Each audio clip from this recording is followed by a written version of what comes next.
ओम शांति।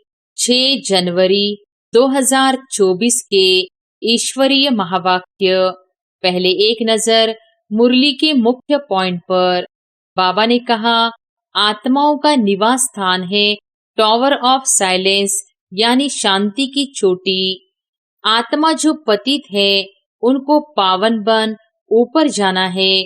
इसको कहा जाता है टॉवर ऑफ साइलेंस। रावण राज्य में तुम्हारी दुर्गति हुई है। अब बाप सुकर्म सिखाते हैं। 5 विकार बड़े दुश्मन है। मोह भी विकर्म है। कोई भी विकार कम नहीं है। मोह रखने से भी देह अभिमान में फंस पड़ते हैं। अनासक्त कर्मातीत बन जाना है। ट्रस्टी बनो। बाप कहते हैं, भला घूमो फिरो, बाकी फालतू खर्चा मत करो। और फिर बाबा ने कहा, यह पता ही नहीं है कि पवित्र दुनिया भी थी, अब अपवित्र दुनिया है।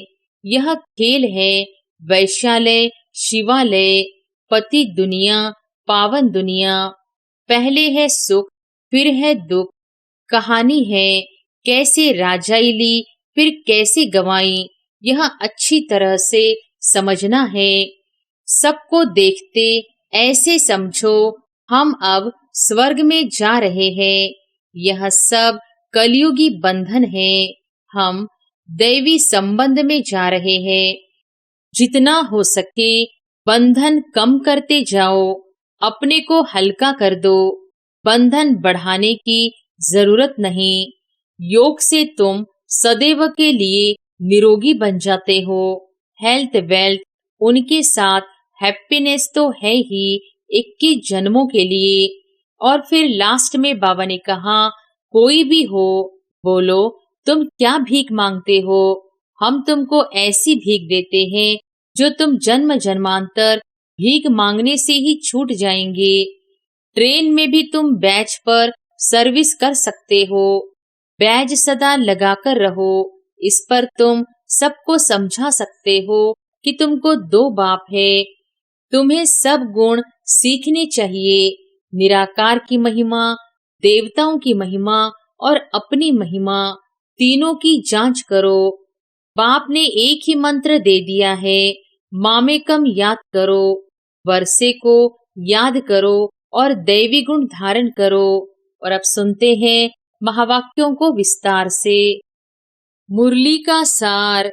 मीठे बच्चे, तुम्हें अब इस शरीर को भूल अनासक्त कर्मातीत बन घर चलना है। इसलिए सुकर्म करो, कोई भी विकर्म न हो। प्रश्न है, अपनी अवस्था की जांच करने के लिए किन 3 की महिमा को सदा याद रखो। उत्तर है, नंबर 1 निराकार की महिमा, नंबर 2 देवताओं की महिमा, नंबर 3 स्वयं की महिमा।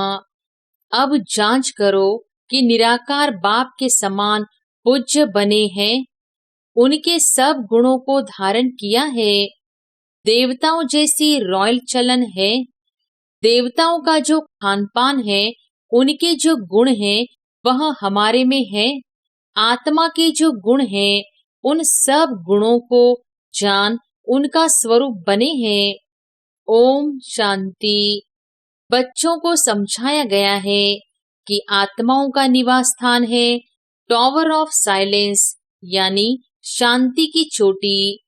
जैसे हिमालय पहाड़ी की चोटी है ना, वह बहुत ऊंची होती है। तुम रहते भी ऊंचते ऊंच हो। वो लोग पहाड़ी पर चढ़ने की प्रैक्टिस करते हैं, रेस करते हैं। पहाड़ी पर चढ़ने में भी कोई होशियार होते हैं, सब नहीं चढ़ सकते। तुम बच्चों को इसमें रेस आदि करने की दरकार नहीं। आत्मा जो पतित है उनको पावन बन ऊपर जाना है। इसको कहा जाता है टॉवर ऑफ साइलेंस। और वह फिर है टॉवर ऑफ साइंस। उनके बड़े बड़े बॉम्ब्स होते हैं, उनका भी टावर होता है। वहां रखते हैं खौफनाक चीजें, जहर आदि बॉम्ब्स में डालते हैं। बाप कहते हैं, बच्चे तुमको तो उड़ना है घर की तरफ। वह फिर घर बैठे ऐसे बॉम्ब्स फेंकते हैं जो सब खत्म कर देंगे। तुमको तो यहाँ से ऊपर जाना है, टॉवर ऑफ साइलेंस। वहां से तुम आए हो, फिर जाएंगे तब जब सतो प्रधान बन जाएंगे। सतो प्रधान से तमो प्रधान में आए हो, फिर सतो प्रधान बनना है। जो सतो प्रधान बनने का पुरुषार्थ करते, वह फिर औरों को भी रास्ता बताते हैं। तुम बच्चों को अब सुकर्म करना है, कोई भी विकर्म नहीं करना है। बाप ने कर्मों की गति भी समझाई है। रावण राज्य में तुम्हारी दुर्गति हुई है, अब बाप सुकर्म सिखाते हैं। 5 विकार बड़े दुश्मन हैं, मोह भी विकर्म है। कोई भी विकार कम नहीं है। मोह रखने से भी देह अभिमान में फंस पड़ते हैं। इसलिए बाप कन्याओं को बहुत समझाते हैं। कन्या पवित्र को कहा जाता है, माताओं को भी पवित्र बनना है। तुम सब ब्रह्मा कुमार कुमारियां हो, भला बुढ़िया हो, परंतु ब्रह्मा के तो बच्चे हो ना। बाप समझाते हैं, मीठे मीठे बच्चों, अब कुमार कुमारी की स्टेज से भी ऊपर जाओ। जैसे पहले शरीर में आए, फिर निकलकर जाना है, मेहनत करनी है। अगर ऊंच पद पाने चाहते हो तो और कोई की स्मृति न आए। हमारे पास है ही क्या, हाथ खाली आए हैं ना, कुछ भी नहीं। अपना यह शरीर भी नहीं है, अब इस शरीर को भूलना है। अनासक्त कर्मातीत बन जाना है, ट्रस्टी बनो। बाप कहते हैं, भला घूमो फिरो, बाकी फालतू खर्चा मत करो। मनुष्य दान भी बहुत करते हैं। अखबार में पढ़ता है, फलाना बहुत दानी है। हॉस्पिटल, धर्मशाला आदि बनाई है। जो बहुत दान करते हैं, उनको फिर गवर्नमेंट से टाइटल मिलता है। पहले पहले टाइटल होते हैं हिज होलीनेस, हर होलीनेस। होली पवित्र को कहा जाता है। जैसे देवताएं पवित्र थे, ऐसे बनना है। फिर आधा कल्प पवित्र रहेंगे। बहुत कहेंगे, यह कैसे हो सकता है। वहां भी बच्चे पैदा होते हैं, तो फट से बोलो, वहां रावण नहीं है। रावण द्वारा ही विकारी दुनिया होती है। राम बाप आकर पावन बनाते हैं, वहां पतित कोई हो नहीं सकता। कोई कहते हैं, पवित्रता की बात भी नहीं करनी चाहिए, शरीर कैसे चल सकेगा। यह पता ही नहीं है कि पवित्र दुनिया भी थी, अब अपवित्र दुनिया है। यह खेल है, वैशालय, शिवालय, पतित दुनिया, पावन दुनिया। पहले है सुख, फिर है दुख। कहानी है, कैसे राजाई ली, फिर कैसे गवाई। यह अच्छी तरह से समझना है। हमने हार खाई है, हमको ही जीत पानी है। बहादुर बनना चाहिए, अपनी अवस्था को जमाना चाहिए। घर बार होते, संभाल करते, पवित्र जरूर बनना है। कोई भी अपवित्र काम नहीं करना है। मोह भी बहुतों में होता है। अपने को देखना चाहिए। हमने प्रतिज्ञा की है कि आपके सिवाय किसको भी प्यार नहीं करेंगे। फिर दूसरों को क्यों प्यार करते हो। जो प्यारे ते प्यारी चीज है, वह याद आनी चाहिए। फिर और सब देह के संबंध भूल जाएंगे। सबको देखते ऐसे समझो, हम अब स्वर्ग में जा रहे हैं। यह सब कलयुगी बंधन है। हम दैवी संबंध में जा रहे हैं, और कोई मनुष्य की बुद्धि में यह ज्ञान नहीं। तुम बाप की याद में अच्छी तरह रहो तो खुशी का पारा चढ़ा रहेगा। जितना हो सके बंधन कम करते जाओ, अपने को हल्का कर दो। बंधन बढ़ाने की जरूरत नहीं, इस राज्य पाने में खर्चे की जरूरत नहीं। बिगर खर्चे विश्व की राजाई लेते हो। उन्हों का बारूद, लश्कर आदि पर कितना खर्चा होता है, तुम्हारे पास खर्चा कुछ भी नहीं। तुम जो कुछ बाप को देते हो वह देते नहीं परंतु लेते हो।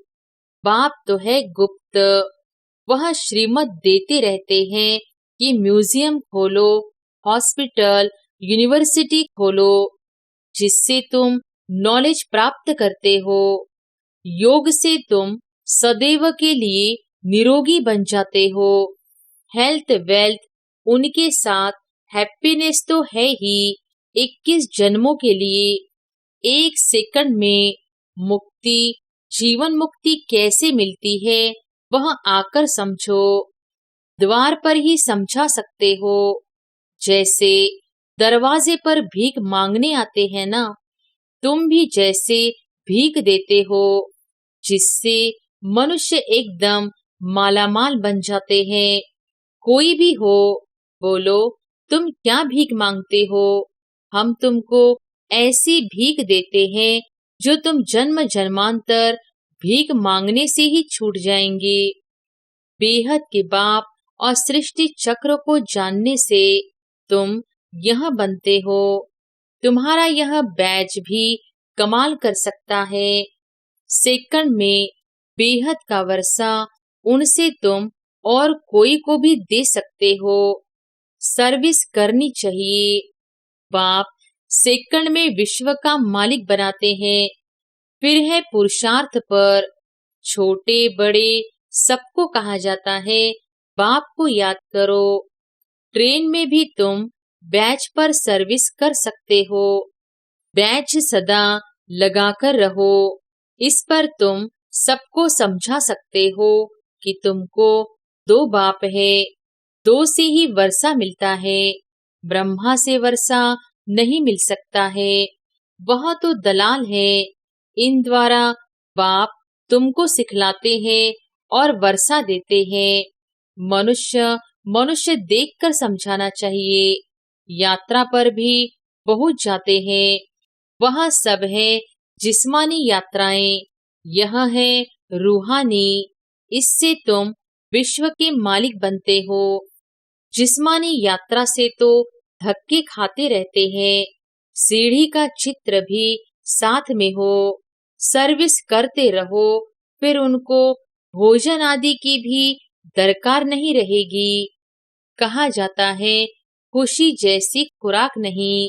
धन नहीं होगा तो उनको घड़ी घड़ी भूख लगती रहेगी। धनवान राजाओं का जैसे पेट भरा रहता है, बड़ी रॉयल चलन होती है। बातचीत भी फर्स्ट क्लास। तुम समझते हो हम क्या बन रहे हैं। वहाँ खान पान आदि बड़ी रॉयल्टी से होता है। बे टाइम कभी खाते नहीं, बड़ा रॉयल्टी से शांति से खाते हैं। तुम्हें सब गुण सीखने चाहिए। निराकार की महिमा, देवताओं की महिमा और अपनी महिमा, तीनों की जांच करो। अब तुम बाबा के गुणों वाले बन रहे हो, फिर बनेंगे देवताओं के गुण वाले, तो वह गुण अभी धारण करने चाहिए। अब तुम दैवी गुण धारण कर रहे हो। गाते हैं शांति का सागर, प्रेम का सागर। जैसे बाप पूजा जाता है वैसे तुम भी पूजे जाते हो। बाप तुमको नमस्ते करते हैं।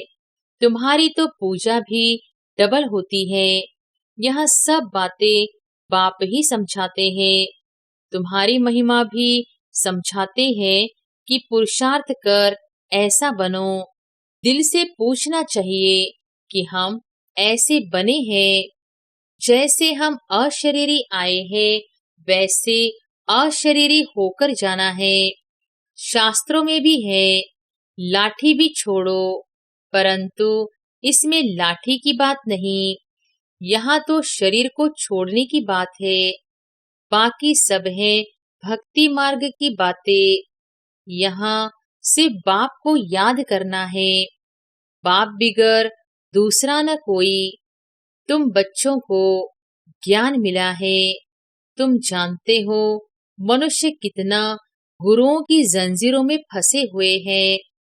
अनेक प्रकार के गुरु हैं, अब तुम्हें न गुरु चाहिए न कुछ पढ़ना ही है। बाप ने एक ही मंत्र दे दिया है, मामेकम याद करो, वर्षे को याद करो और दैवी गुण धारण करो। गृहस्थ व्यवहार में रहते पवित्र बनना है। यहाँ आते हो रिफ्रेश होने के लिए। यहाँ समझेंगे हम बाबा के सम्मुख बैठे हैं, वहां समझेंगे कि बाबा मधुबन में बैठे हैं। जैसे हमारी आत्मा तख्त पर बैठी है, वैसे बाबा भी इस तख्त पर बैठे हैं।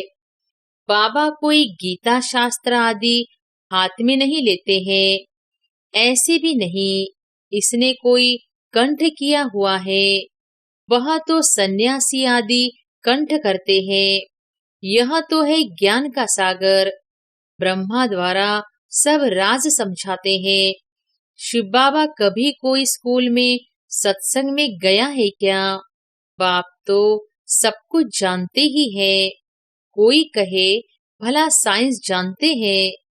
बाबा कहते हैं साइंस से हमको क्या करना है, मुझे बुलाते ही है कि आकर पतितों को पावन बनाओ, इसमें साइंस क्यों सीखूंगा। कहेंगे शिव बाबा फलाना शास्त्र पढ़े हैं। अरे उनके लिए तो कहा जाता है ज्ञान का सागर। यह तो भक्ति मार्ग के शास्त्र है। विष्णु के हाथ में शंख चक्र आदि दे दिया है, अर्थ का कुछ भी पता नहीं। वास्तव में यह अलंकार ब्रह्मा को और ब्राह्मणों को देना चाहिए। सूक्ष्म वतन में तो यह शरीर ही नहीं, ब्रह्मा का साक्षात्कार भी घर बैठे बहुतों को होता है, श्री कृष्ण का भी होता है। इसका अर्थ है इस ब्रह्मा के पास जाओ तो श्री कृष्ण जैसा बन जाएंगे, वह श्री कृष्ण की गोद में आ जाएंगे। वह सिर्फ प्रिंस का साक्षात्कार होता है। अगर तुम अच्छी रीति पढ़ेंगे तो यह बन सकते हो। यह है एम ऑब्जेक्ट। सैंपल तो एक का बताएंगे ना, उसको मॉडल कहते हैं। तुम जानते हो बाबा आया है सत्यनारायण की कथा सुनाने, नर से नारायण बनाने। पहले तो जरूर प्रिंस बनेंगे। शास्त्रों में दिखाया है श्री कृष्ण ने माखन खाया। वास्तव में यह है विश्व की बादशाही का गोला। बाकी चंद्रमा आदि कैसे मुख में दिखाएंगे। कहते भी हैं दो बिल्ले आपस में लड़े, बीच में जो सृष्टि का मालिक बना उनको माखन दिखा दिया है। अब अपने को देखो, हम ऐसे बने हैं व नहीं। यह पढ़ाई है ही राजाई पद के लिए। प्रजा पाठशाला थोड़ी ही कहेंगे, यह है नर से नारायण बनने की पाठशाला, गॉडली यूनिवर्सिटी। भगवान पढ़ाते हैं। बाबा ने कहा लिखो ईश्वरीय विश्वविद्यालय, ब्रैकेट में लिखो यूनिवर्सिटी, परंतु यह लिखना भूल जाते हैं। तुम कितना भी लिटरेचर दो तो भी कुछ समझेंगे नहीं। इसमें सम्मुख समझाना पड़ता है। बेहद के बाप से बेहद का वर्षा मिलता है। जन्म जन्मांतर तुम हद का वर्षा लेते आए हो। तुम बैच पर सर्विस कर सकते हो, भले कोई हंसी भी करे। दो बाप की बात अच्छी है। ऐसे बहुत अपने बच्चों को समझाते हैं। बच्चे भी बाप को समझा लेते हैं। स्त्री पति को ले आती है, कहाँ कहाँ फिर झगड़ते हैं। अब तुम जानते हो, तुम सब आत्माएं बच्चे हो, वर्षे के हकदार हो। लौकिक संबंध में बच्ची शादी करके दूसरे घर में जाती है, उनको कन्यादान कहा जाता है। दूसरे को देते हैं ना। अभी तो वह काम नहीं करना है। वहां स्वर्ग में भी कन्या दूसरे घर में जाती है, परंतु पवित्र रहती है। यह है पतित दुनिया और वह सतयुग है शिवालय, पावन दुनिया। तुम बच्चों पर अब है बृहस्पति की दशा। तुम स्वर्ग में तो जरूर जाएंगे, यह तो पक्का पक्का है। बाकी पुरुषार्थ से ऊंच पद पाना है। दिल से पूछना है कि हम फलाने मिसल सर्विस करते हैं। ऐसे नहीं, ब्राह्मणी टीचर चाहिए। टीचर तुम खुद बनो।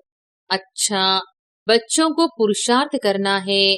बाकी बाबा किससे पैसे लेकर के क्या करेंगे? तुम जाकर म्यूजियम आदि खोलो। मकान आदि तो सब यहाँ खत्म हो जाएंगे। बाबा तो व्यापारी है ना, शर्राफ भी है। दुख की जंजीरों से छुड़ाए सुख देने वाला है। अब बाप कहते हैं, बहुत गई थोड़ी रही। तुम देखते रहेंगे, बहुत हंगामे होंगे। अच्छा, मीठे मीठे सिक्के लधे बच्चों प्रति माता पिता बाप दादा का याद प्यार और गुड मॉर्निंग।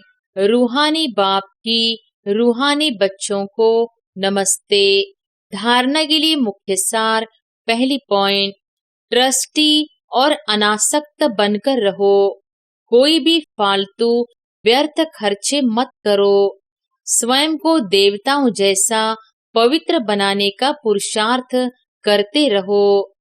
दूसरी पॉइंट, एक प्यारे ते प्यारी चीज बाप को याद करो। जितना हो सके कलयुगी बंधन को हल्का करते जाओ, बढ़ाओ मत। सतयुगी दैवी संबंध में जा रहे हैं, इस खुशी में रहो।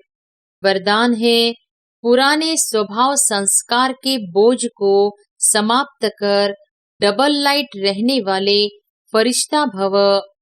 पुराने स्वभाव संस्कार के बोझ को समाप्त कर डबल लाइट रहने वाले फरिश्ता भव। जब बाप के बन गए तो सारा बोझ बाप को दे दो। पुराने स्वभाव संस्कार का थोड़ा बोझ भी रहा हुआ होगा तो ऊपर से नीचे ले आएगा। उड़ती कला का अनुभव करने नहीं देगा। इसलिए बाप दादा कहते हैं, सब दे दो। यह रावण की प्रॉपर्टी अपने पास रखेंगे तो दुख ही पाएंगे। फरिश्ता अर्थात जरा भी रावण की प्रॉपर्टी न हो। सब पुराने खाते भस्म करो, तब कहेंगे डबल लाइट फरिश्ता। स्लोगन है, निर्भय और हर्षित मुख हो। बेहद के खेल को देखो तो हलचल में नहीं आएंगे। अव्यक्ति साइलेंस द्वारा डबल लाइट फरिश्ता स्थिति का अनुभव करो। जैसे ब्रह्मा बाप को चलता फिरता फरिश्ता देहभान रहित अनुभव किया। कर्म करते, बातचीत करते, डायरेक्शन देते, उमंग उत्साह बढ़ाते भी देह से न्यारा सूक्ष्म प्रकाश रूप की अनुभूति कराई। ऐसे फॉलो फादर करो। सदा देह भान से न्यारे रहो। हर एक को न्यारा रूप दिखाई दे। इसको कहा जाता है देह में रहते फरिश्ता स्थिति। अच्छा, ओम शांति।